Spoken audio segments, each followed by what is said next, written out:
네. 하나님 말씀은 사도행전 21장입니다.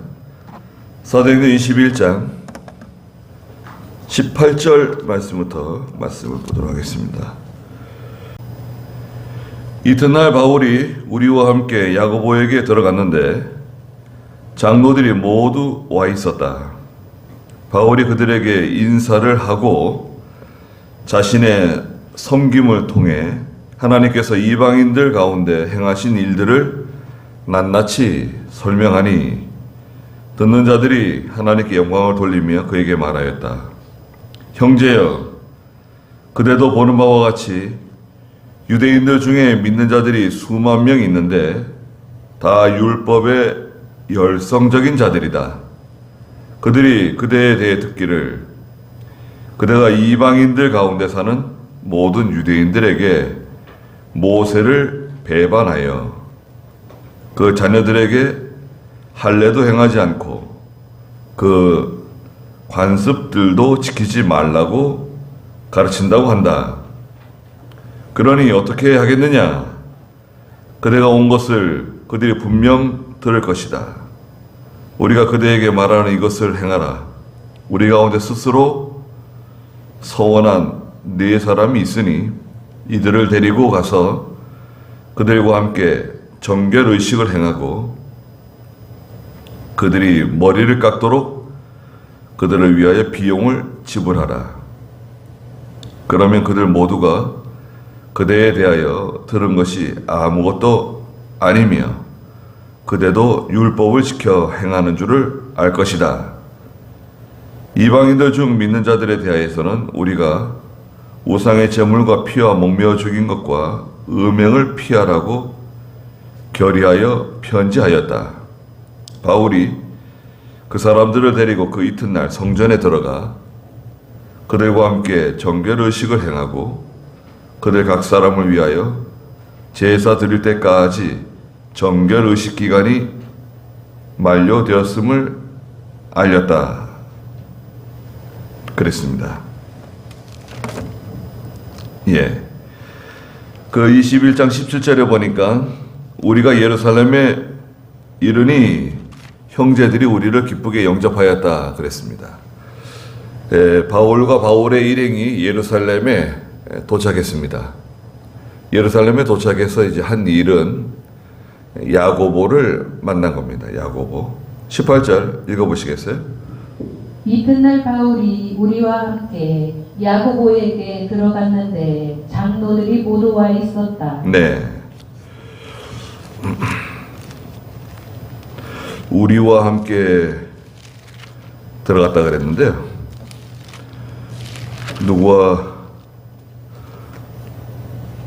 우리는 누군가요? 바울이 우리와 함께 사도행전은 누가 기록한 것으로 보는가요? 누가가 기록했어요. 누가가 기록한 것으로 보고 있습니다. 누가 있죠? 네.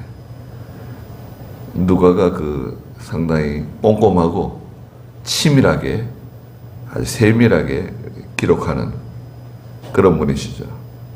누가가 의사죠, 의사. 그래서 누가가 바울의 일행과 함께 야고보에게 들어갔다. 거기에 장로들이 모두 와 있었다 그랬습니다. 장로는 이제 예수님의 12 제자들, 또 교회의 중요한 사람들, 여기 제자들도 다 포함됩니다. 12 제자들이 있죠. 야고보는 그 야고보와 요한 형제의 야고보가 아닙니다. 그 요한의 친형 야고보는 예수님의 사도 중에 한 분이셨죠. 그런데 제일 먼저 사도들 중에 가장 먼저 순교를 당하셨어요. 야고보가 목베임을 당했다 그랬죠. 순교당하고 이 야고보는 누구냐? 예수님의 친동생 야고보예요. 마리아가 낳은 예수님의 친동생 야고보인데 예루살렘 교회의 감독입니다. 예루살렘 교회 감독. 원래는 예수가 그리스도라는 걸 인정하지 않았죠. 그래가지고 어머니와 함께 형이 미친 줄 알고, 형이 미쳤구나. 이 형을 데리러 쫓아왔었죠. 예수님, 선생님의 어머니와 형제들이 밖에 와 있습니다. 그러니까 예수님께서 뭐라 그랬습니까? 누가 내 모친이며 누가 내 형제들이냐? 하나님의 말씀을 지키는 사람이 내 형제고 내 모친이다. 따라가지 않으셨죠. 19절에 바울이 그들에게 인사를 하고, 인사했습니다. 이해를 갖춰가지고 인사하고 자신의 섬김을 통해 하나님께서 이방인들 가운데 행하신 일들을 낱낱이 설명했습니다. 선교 활동. 바울이 아시아로, 유럽으로, 마게도니아로, 고린도로, 아가야 지방으로 다니면서 또 에베소로, 또 서머나로 여러 지역을 다니면서 선교하면서 있었던 일들, 하나님이 하신 일들을 낱낱이 설명했다 그랬어요. 선교 보고죠, 선교 보고. 선교 보고가 필요합니다. 선교 보고는 선교 보고를 하라고 해서 하는 게 아니라 그것은 마땅히 해야 되는 거라고 생각을 해요. 근데 선교 보고 잘 안 하는 선교사들도 있습니다. 선교 보고. 우리 총회도 그 선교 보고를 잘 받질 않아요. 그래서 좀 이상한 것 같아요. 물론 이제 이병희 목사님 계실 때는 전화하는 거죠. 잘 지내나? 어떻게 지내냐? 교인들은 어떻게 잘 모이냐? 몇 명이나 모이냐? 주일 학생은 몇 명이나 모이냐? 새벽 예배는 몇 명이나 나오냐? 수요일 예배는 몇 명이나 나오냐? 뭐 아픈 데는 없냐? 뭐 이렇게 물어보시죠. 보고로 받는 거예요, 그냥 직접, 직통으로. 그렇게 받는 것보다는 이제 체계적으로 절차를 밟아서 문서로 받는 게 좋아요, 문서. 1년에 한 번 받든 1년에 2번 받든 선교 보고를 받는 거예요. 우리 교단 소속에 있으면, 그죠? 선교 보고 받아야 되지 않겠어요? 어떻게 활동하고 있고, 어떻게 전도하고 있고, 어떻게 말씀을 증거하고 있다. 예배당 건물이 우리 재산이냐, 아니면 월세냐, 사글세냐, 뭐 규모가 얼마고, 1층이냐, 2층이냐, 3층이냐, 주차장이 있느냐, 없느냐, 교회 차가 있느냐, 없느냐, 사택은 있느냐, 없느냐, 사례금은 얼마나 받고 있느냐, 뭐 배가를 받느냐, 배가를 받으면 얼마나 받느냐, 그런 보고가 있어야 될 거 아니에요.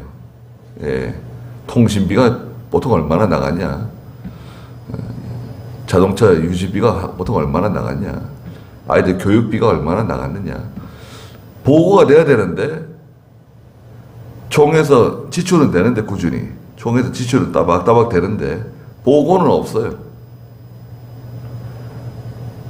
그렇다고 또 선교사가 아니 뭐 총에서 뭐 쥐꼬리만큼 주면서 뭘 보고를 받으시려고 그러시느냐, 그럴 수도 있겠죠. 그래도요, 보고를 해야 됩니다. 그 누가 시켜서 하는 것보다도 그게 예의가 아닌가요? 여기도 바울도 보고하잖아요. 이게 보고예요. 보고하세요. 그래서 보고하는 게 아니라 바울이 하나님께서 자신을 통해서 하신 일들, 여러 가지 하나님의 말씀을 증거하면서 선교하면서 있었던 일들을 낱낱이 설명했다. 낱낱이 설명했다 그랬잖아요. 이게 보고예요. 보고 잘해야 됩니다. 보고 안 하면요, 평소엔 아무 문제가 없습니다. 근데 언제 문제가 생기냐면 어떤 사건이 생겼을 때, 어떤 건수가 생겼을 때 문제가 될 수 있어요. 그동안 왜 보고를 안 했느냐? 이게 이렇게 나갈 거라고요. 그동안 왜 보고를 안 했냐? 선교비가 1년에 얼마씩 따박따박 나가는데 한 번도 보고를 안 했다. 그런 말 하지 않겠어요? 아니, 회사에서도 무슨 부서에 매월 얼마씩 활동비, 그 프로젝트를 위해서 무슨 비용이 계속 지출되는데 보고는 안 올라온다. 그럼 그 회사 사장이 가만히 있겠습니까? 관련된 사람들 불러가지고, 아니, 어떻게 보고가 왜 안 올라오냐? 얼마나 진행됐느냐? 얼마나 진행됐고, 성과가 어떻게 되고, 앞으로 얼마나 더 지원을 해줘야 되고, 그 지원을 통해서 회사에 어떤 얼마나 유익이 올 것 같으냐? 그런 걸 이제 보고를 해야 될 거 아니에요? 보고 안 하면 그 사람 못 써요. 저는 그렇게 생각합니다. 이병희 목사님도요, 그 수요일 저녁 예배 끝나고 나서 사무실에 전도부인들이 다 들어가요. 그 일괄 보고를 해요. 혼납니다. 혼나요. 막 바깥에까지 큰 소리 막 들리고 그럽니다.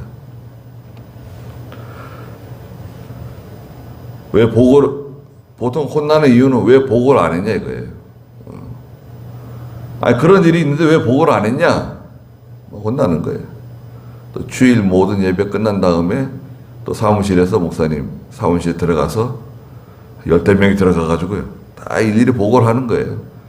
누가 안 나왔는데요, 이 사람은 무슨 일 때문에 안 나왔고요, 또 이 사람은 집에 애가 아프고요, 이 사람 집에는 누가 암에 걸렸고요, 그걸 다 일일이 다 보고를 다 하는 거예요.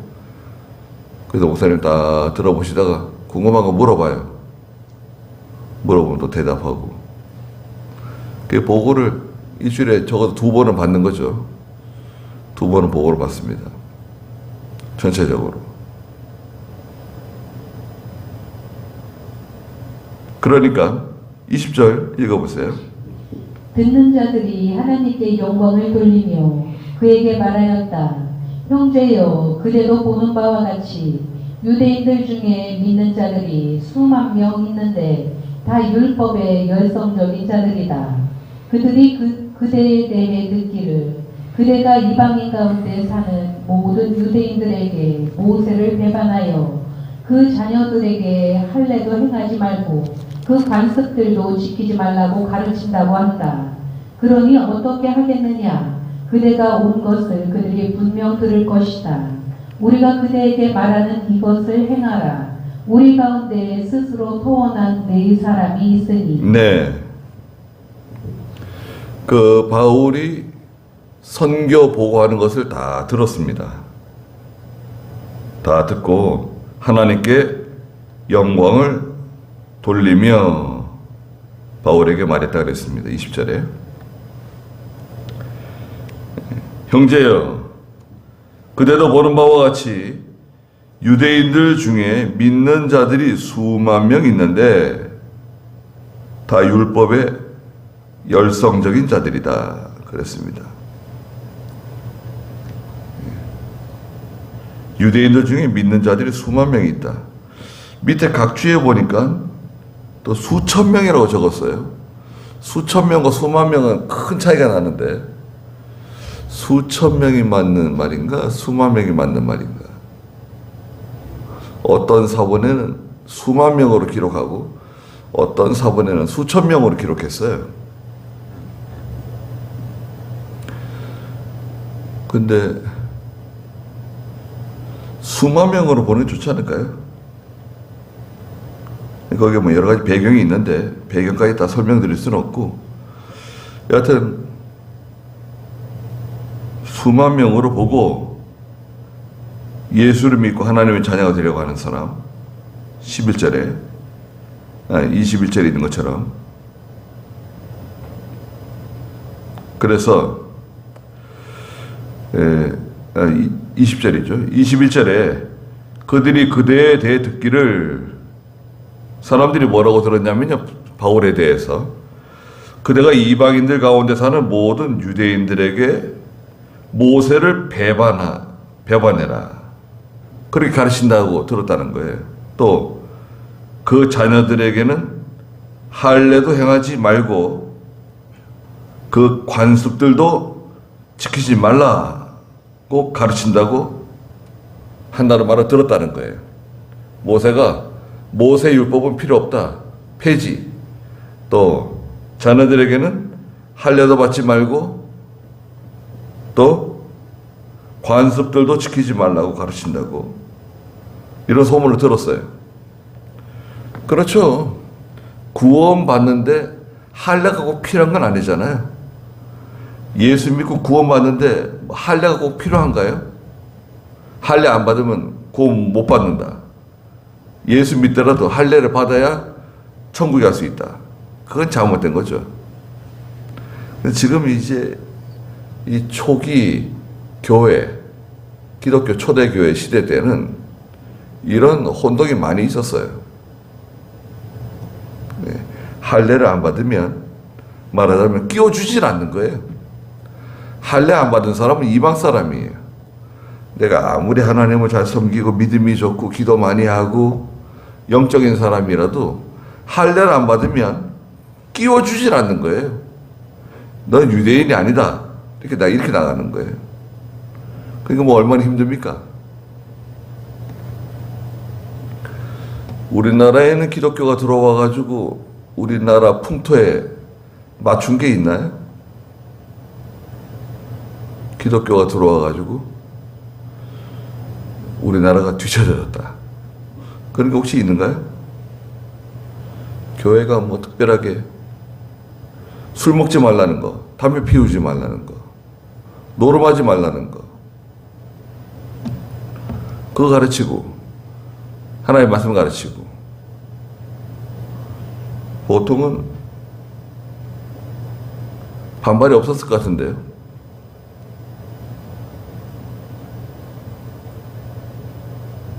그 다음에 22절, 그러니 어떻게 하겠느냐? 그대가 온 것을 그들이 분명 들었을 것이다. 우리가 그대에게 말하는 이것을 행하라. 우리 가운데 스스로 소원한 네 사람이 있으니, 여기 우리 모임 중에 하나님의 일을 하겠다고 소원한 네 사람이 있는데, 예수 믿겠다고 소원한 네 사람이 있는데, 이 사람이 이제 할례를 받아야 되는데, 바울 당신이 이 네 사람 데려가가지고 할례를 행하고 와라. 그러면 유대인들이 다 당신을 우리와 같은 동족으로 받아들일 것이다. 그러니 어떻게 하겠느냐? 22절에 그대가 온 것을 그들이 분명 들을 것이다 그랬습니다. 그렇죠. 뭐 소문이 얼마나 빠릅니까? 그 뉴스에 말하지 않더라도 소문이 빠릅니다. 다 알고 있다는 거죠. 다 듣고 있다는 사람들이. 그래서 마찰이 생기지 않도록 바울은 할례를 필요 없다고 주장한다. 율법을 부정한다. 이런 소문이 도니까 그렇지 않다는 것을 간접적으로 보여주라는 거예요. 예수 믿으면 구원받는 거지만 우리가 그거 필요 없어요, 사실은. 그죠? 뭐 에어컨 잘 돌아가면 에어컨 같으면 에어컨 잘 돌아가면 되는데 뭐 이것도 있어야 된다, 저것도 있어야 된다. 뭐 원래 본질이 뭐냐? 본질. 예수 믿으면 되는 거다. 예수 믿으면 되는데 예수도 믿어야 되고 할례도 받아야 되고 또 예수 믿으면서 또 이것도 해야 되고 저것도 해야 되고 그러니까 구약의 의식과 제도가 아직 완전히 끝난 게 아니에요. 이게 지금 혼란스러운 때예요. 초대교회 시대 때는 아주 혼란스러운 때예요. 그러니까 예수만 믿어서 안 되고 할례도 받아야 되고 예수 믿어도 뭐 이것도 해야 되고 저것도 해야 되고 그런 의식이 많이 묻어 있었어요. 그러니까 딱 요것만 하면 된다. 요것만 있으면 된다. 이렇게 하면 되는데 그렇지가 않았습니다. 다 깨닫지 못하니까. 그러니까 말썽이 일어나지 않도록 원래는 그렇지 않지만 이거 필요 없는 건지 다 아는데 말썽이 일어나지 않도록 하는 거예요. 좋게. 말썽이 일어나는 건 좋지 않습니다. 굳이 이거 할 필요 없는데 이거 굳이 달 필요 없는 건데 이게 달아야 된다는 거죠.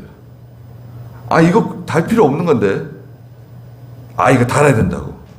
아 그래요? 그럼 달죠 뭐. 달면 돼요. 주장하는 사람들이 있습니다. 예. 잘 알지도 못하고 이렇게 된다 저렇게 된다 주장하는 사람들이 있습니다. 그러면 그거 뭐 진리 문제도 아니고 굳이 마찰이 이렇게 필요가 없잖아요. 원하는 대로 해줘요.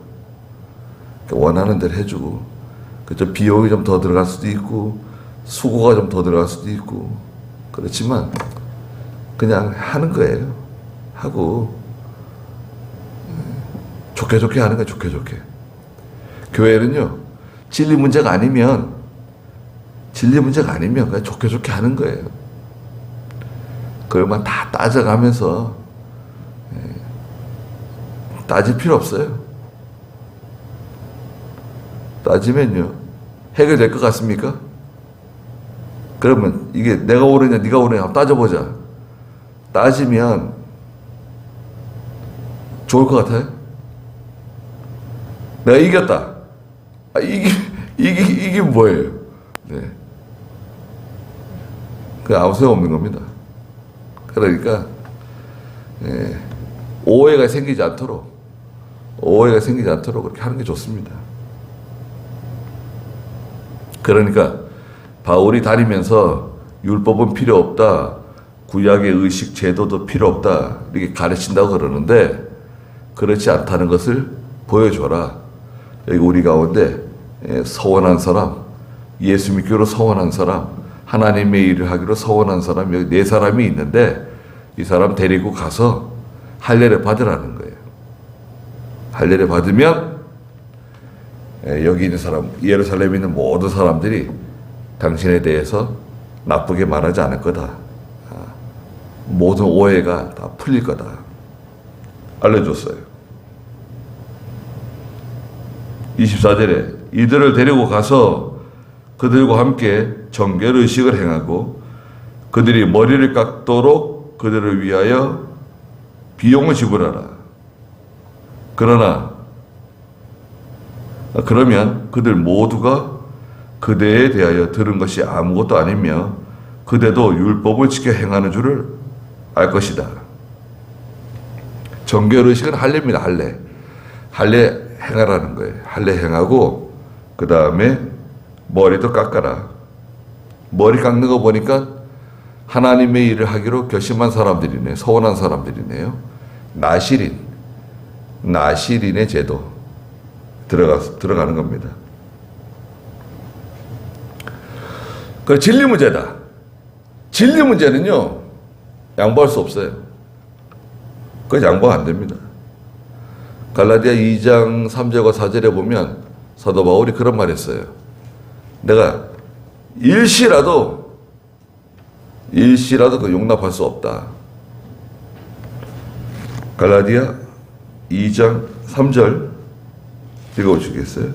그러나 나와 함께 있던 디도는 비록 헬라인이지만 억지로 할례를 받게 하지 않았다. 이는 그리스도 예수님 안에서 우리가 가지고 있는 자유를 엿보다가 우리를 종으로 삼으려고 몰래 들어온 거짓 형제들 때문이었다. 네. 디도는 비록 헬라 사람이지만 억지로 할례를 받지 않겠다는 거예요. 디도가 할례 받으면 문제가 많이 사가라될 것 같은데, 디도에게 할례를 행하게 되면 바울이 전하는 복음에 손해가 오게 돼 있어요. 그래서 디도는 할례 행하지 않았다는 거예요. 사람들이 뭐라 그러든, 사람들이 오해를 하든 말든, 진리 문제와 관련되어 있는 거예요, 이거는. 진리 문제다, 이거는. 그거 양보하시면 안 돼요. 타협하시면 안 돼요. 성경에 분명히 나와 있는데, 성경에 분명히 나와 있는 것을 또 타협을 하고 또 양보하고 이러면은 제대로 믿음으로 살 수 없습니다. 그래서 바울이 그 네 사람 데려가가지고 할례 의식도 행하고 또 머리도 깎도록 그들을 위해서 비용을 지불했습니다.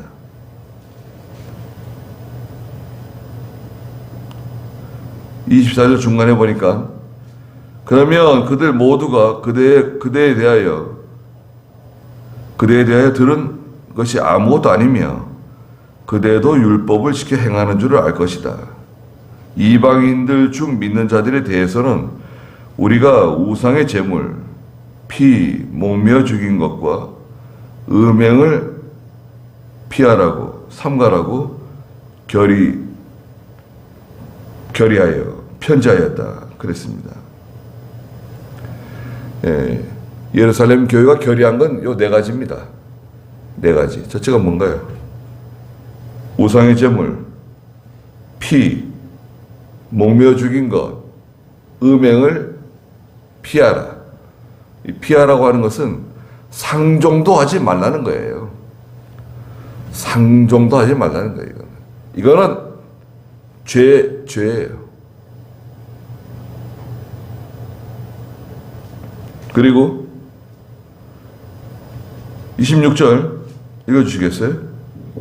바울이 그 사람들을 데리고 그 이튿날 성전에 들어가 그들과 함께 정결 의식을 행하고 그들 각 사람을 위하여 제사 드릴 때까지 정결 의식 기간이 만료되었음을 알렸다. 네.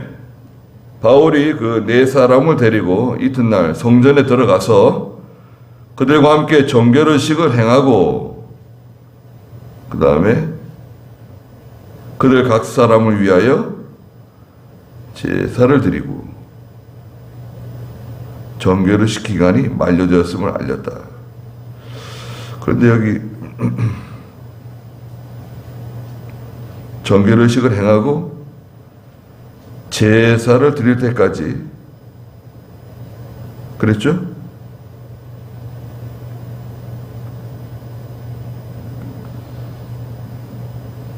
요 기간을 지키는 겁니다. 기간도 지키고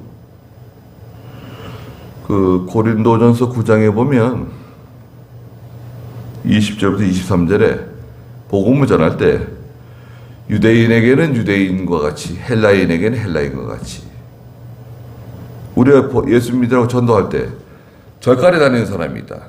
절간에 다니는 너 같은 거는 상종도 안 한다. 그럼 전도가 되겠습니까? 전도가 안 돼요.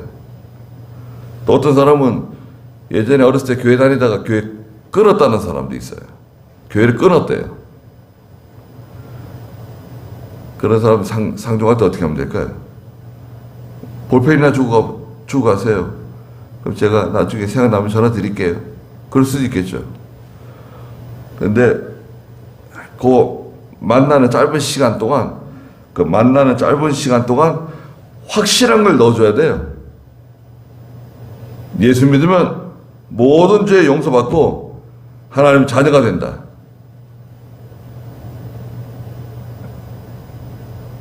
그걸 알려주는 겁니다. 그래가지고 나중에라도 교회 나올 수 있도록. 괜찮아요. 그럼요. 그렇게 해도 괜찮아요. 그렇게 해서 그렇게 하면서 교회 나오면 돼요. 무조건 예배당에 데리고 나오려고 뭐 괜찮아요. 이것도 괜찮아요. 저것도 괜찮아요. 그러다 보면 문제가 커질 수 있습니다. 그래서 그 정결 의식이 만료될 때까지 그 모든 시간을 잘 보냈습니다. 그래서 거기까지.